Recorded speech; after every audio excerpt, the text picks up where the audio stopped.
എല്ലാവർക്കും നമസ്കാരം. ഇന്ന് നമ്മൾ വന്നിരിക്കുന്ന വളരെ പെട്ടെന്ന് തയ്യാറാക്കാൻ പറ്റുന്ന ഒരു കപ്പ് കേക്കിൻ്റെ റെസിപ്പി ആയിട്ടാണ്. ഈ കപ്പ് കേക്ക് നമുക്ക് ബട്ടർ ക്രീം ഫ്രോസ്റ്റിംഗ് ഒക്കെ വെച്ചിട്ട് ഡെക്കറേറ്റ് ചെയ്യാൻ പറ്റുന്ന നല്ലൊരു കേക്കാണ്. വീഡിയോയിലേക്ക് പോകുന്നതിന് മുൻപായിട്ട് നമ്മുടെ ചാനൽ നിങ്ങൾ ഇതുവരെ സബ്സ്ക്രൈബ് ചെയ്യാത്തവരാണെന്നുണ്ടെങ്കിൽ ഒന്ന് സബ്സ്ക്രൈബ് ചെയ്യാനും അതുപോലെ വീഡിയോസ് ലൈക്ക് ചെയ്യാനും ഷെയർ ചെയ്യാനും കമൻറ്റ് ചെയ്യാനും മറക്കരുത്. അപ്പോൾ നമ്മൾ ഈ കപ്പ് കേക്ക് ഉണ്ടാക്കാൻ വേണ്ടിയിട്ട് 3 മുട്ടയാണ് എടുത്തിരിക്കുന്നത്. റൂം ടെമ്പറേച്ചറുള്ള 3 മുട്ടയാണ്. ഇതിലേക്ക് 1 ടീസ്പൂൺ വാനില ഷുഗറാണ് ചേർക്കുന്നത്. പകരം വാനില എസൻസ് എടുത്താലും മതി. നന്നായിട്ടൊന്ന് ബീറ്റ് ചെയ്തെടുക്കുക. മുട്ട നല്ല ക്രീമി ആവുന്നവരെ ബീറ്റ് ചെയ്ത് എടുക്കണം. മുട്ട നന്നായിട്ട് ബീറ്റായി വന്നു കഴിഞ്ഞാൽ നമുക്കിതിലേക്ക് പഞ്ചസാര ചേർത്ത് കൊടുക്കാം. നമ്മളിവിടെ ചേർക്കുന്നത് പൊടിച്ച പഞ്ചസാരയാണ്. 3/4 കപ്പ് പൊടിച്ച പഞ്ചസാര ചേർത്ത് കൊടുക്കാം. പഞ്ചസാരയും കൂടി ചേർത്തിട്ട് നന്നായിട്ട് ഒന്നുകൂടെ ഒന്ന് ബീറ്റ് ചെയ്തെടുക്കാം. നന്നായിട്ട് ബീറ്റാക്കി എടുത്തിട്ടുണ്ട്. ഇതിലേക്ക് നമ്മളൊരു 1/3 കപ്പ് ഓയിലാണ് ചേർക്കുന്നത്. റിഫൈൻഡ് ഓയിലാണ്. പകരം നിങ്ങൾക്ക് ബട്ടറും എടുക്കാവുന്നതാണ്. ബട്ടർ ഉരുക്കിയിട്ട് എടുക്കാവുന്നതാണ്. നന്നായിട്ട് മിക്സാക്കി എടുത്തിട്ടുണ്ട്. ഇനി ഇതിലേക്ക് നമ്മൾ 1 കപ്പ് മൈദയാണ് എടുക്കുന്നത്. ഇതിലേക്ക് 1 ടീസ്പൂൺ ബേക്കിംഗ് പൗഡറും അതുപോലെ തന്നെ ഒരു 1/8 ടീസ്പൂൺ ബേക്കിംഗ് സോഡയും ഒരു 1/8 ടീസ്പൂൺ ഉപ്പും കൂടെ ചേർത്തിട്ട് നമുക്കിത് അരിച്ചിട്ട് ഇതിലേക്കൊന്ന് ചേർക്കാം.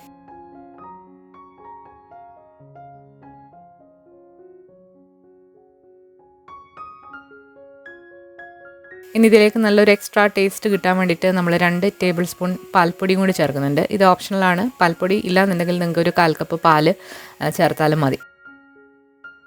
വളരെ കുറഞ്ഞ സ്പീഡിൽ ജസ്റ്റ് ഒന്ന് മിക്സ് ചെയ്തെടുക്കുക. ഓവർ ബീറ്റ് ചെയ്യരുത്.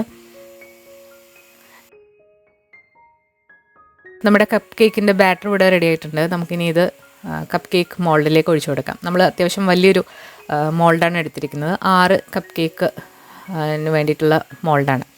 അപ്പോൾ അത് നമുക്ക് ബേക്ക് ചെയ്തെടുക്കാം. 180 ഡിഗ്രിയിൽ 20 മിനിറ്റ് നമ്മൾ ബേക്ക് ചെയ്ത് എടുത്തിട്ടുണ്ട്. കപ്പ് കേക്ക് ഇപ്പോൾ നന്നായിട്ട് ചൂടായിട്ടിരിക്കുകയാണ്. നമുക്കൊന്ന് തുറന്നു നോക്കാം. നല്ല സോഫ്റ്റായിട്ട് വന്നിട്ടുള്ള ഒരു കപ്പ് കേക്കാണ്.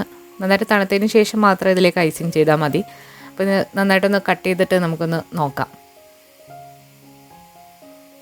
അപ്പോൾ നമ്മൾ ബേക്ക് ചെയ്ത് ഉടനെ തന്നെ എടുക്കുമ്പോൾ ഇത് കുറച്ചൊരു ഹാർഡായിട്ട് അതിൻ്റെ കവർ ഇരിക്കും. പക്ഷേ ഇത് തണുത്ത് കഴിയുമ്പോഴത്തേക്ക് നല്ല സോഫ്റ്റാവും. ഇതിന് മുകളിലായിട്ട് നിങ്ങൾക്ക് ഇഷ്ടമുള്ള ഫ്രോസ്റ്റിംഗ് ഒക്കെ ചെയ്ത് കൊടുക്കാം. നമ്മളിവിടെ ചെയ്യുന്നത് ബട്ടർ ക്രീം ഫ്രോസ്റ്റിംഗ് ആണ്. അപ്പോൾ ഇതിങ്ങനെയാണ് ഉണ്ടാക്കുന്നതെന്നുള്ള വീഡിയോ ലിങ്ക് ഞാൻ ഡിസ്ക്രിപ്ഷൻ ബോക്സിലും കമൻറ്റിൽ പിൻ ചെയ്ത് വെക്കാം.